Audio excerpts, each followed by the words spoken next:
10 अप्रैल 1912 को इंग्लैंड से रवाना हुआ टाइटैनिक फिर कभी नहीं लौटा। यह यात्रा उसकी पहली और आखिरी यात्रा थी।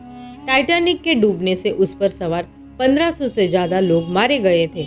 जानिए टाइटैनिक के बारे में वो बातें जो फिल्म में नहीं बताई गई थी। 10 अप्रैल 1912 किसी ने सपने में भी नहीं सोचा था कि जो टाइटैनिक ब्रिटेन के साउथहैम्पटन बंदरगाह से रवाना हुआ है वह अब कभी वापस नहीं लौटेगा। ब्रिटेन का जहाज टाइटैनिक 4 दिन बाद यानी 14 और 15 अप्रैल की रात हमेशा के लिए उत्तरी अटलांटिक महासागर में समा गया। आज टाइटैनिक की पहली और आखिरी यात्रा के 111 साल पूरे हो गए हैं। ऐसे में उन फैक्ट्स पर नज़र डालते हैं जो 1997 में आई जेम्स कैमरन की फिल्म में भी नहीं बताए गए। 111 साल पहले अमेरिका के न्यूयॉर्क जा रहे टाइटैनिक पर क्रू मेंबर समेत 2224 यात्री सवार थे। टाइटैनिक 41 किलोमीटर प्रति घंटे की रफ्तार से आगे बढ़ रहा था। रात के अंधेरे में जब ज्यादातर यात्री नींद के आगोश में थे, टाइटैनिक एक आइसबर्ग से टकरा गया और 2 घंटे 40 मिनट के अंदर डूब गया। इस हादसे में 1500 से ज्यादा लोग मारे गए थे। यह घटना इतिहास की सबसे बड़ी घटनाओं में से एक है। जिस जहाज के बारे में कहा जाता था कि यह कभी नहीं डूबेगा, वह डूब गया। ऐसा कहा जाता है कि टाइटैनिक को डुबाने वाले आइसबर्ग को बनने में हजारों साल लगे थे।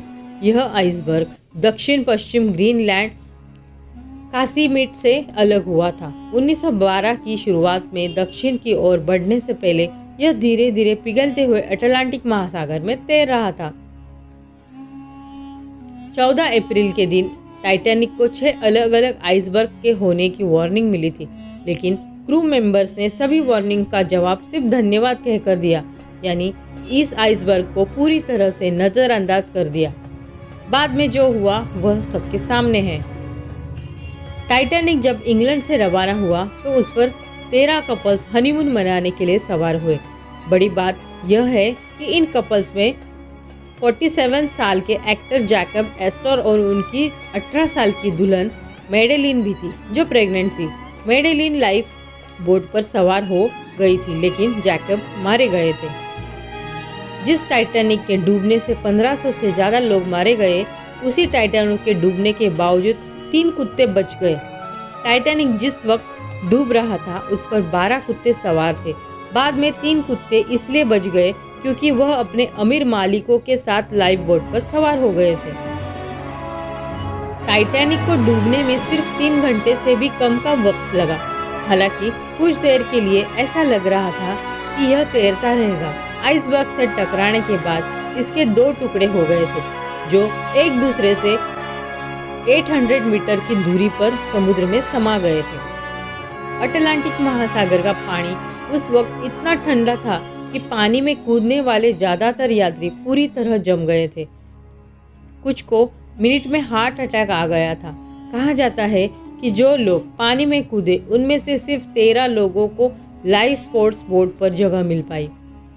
जब टाइटैनिक डूब रहा था तब ऐसी टेक्नोलॉजी नहीं थी कि तुरंत वहां से जानकारी पहुंचाई जा सके। टाइटैनिक से दूर कुछ वायरलेस ऑपरेटरों ने शुरुआती जानकारी दी कि टाइटैनिक डूब रहा है, लेकिन किसी की मौत नहीं हुई। बाद में एक अखबार में लिखा कि टाइटैनिक डूबा लेकिन कोई मरा नहीं। अपनी हेडिंग के लिए इस अखबार की खूब बदनामी हुई। टाइटैनिक के डूबने से उसमें सवार 1500 से ज़्यादा लोगों की मौत हो गई थी। कहा जाता है कि आज तक अटलांटिक महासागर से सिर्फ 330 शव ही बरामद किए गए हैं, यानी 4 में से 3 लोग हमेशा के लिए समुद्र में खो गए। 330 शवों में से 150 शवों को कनाडा में दफनाया गया था। टाइटैनिक के डूबने के 29 दिनों बाद ही इस हादसे पर पहली फिल्म रिलीज कर दी गई थी। ये फिल्म एक पेशेवर अभिनेत्री ने बनाई थी जो इस हादसे में बच गई थी। वह टाइटैनिक पर अपनी मां के साथ सवार थी। दिलचस्प बात यह है कि इस फिल्म की रील आग में जल गई थी। इसकी कोई दूसरी कॉपी भी नहीं थी। फिल्म का नाम सेव फ्रॉम द टाइटैनिक था। टाइटैनिक के मलबे को खोजने में कई साल लग गए। पहली बार टाइटैनिक का मलबा साल 1885 में मिला, लेकिन यह धीरे धीरे गल रहा था क्योंकि इस पर जंग लग गया था। यह मलबा आज भी समुद्र में मौजूद है। जहां टाइटैनिक डूबा, यह मलबा उससे 13 मील दूर था। इसी मलबे से पता चला था कि टाइटैनिक के 2 टुकड़े हो गए थे। आपको ये फैक्ट कैसे लगे? प्लीज़ कमेंट करिए। Thank you.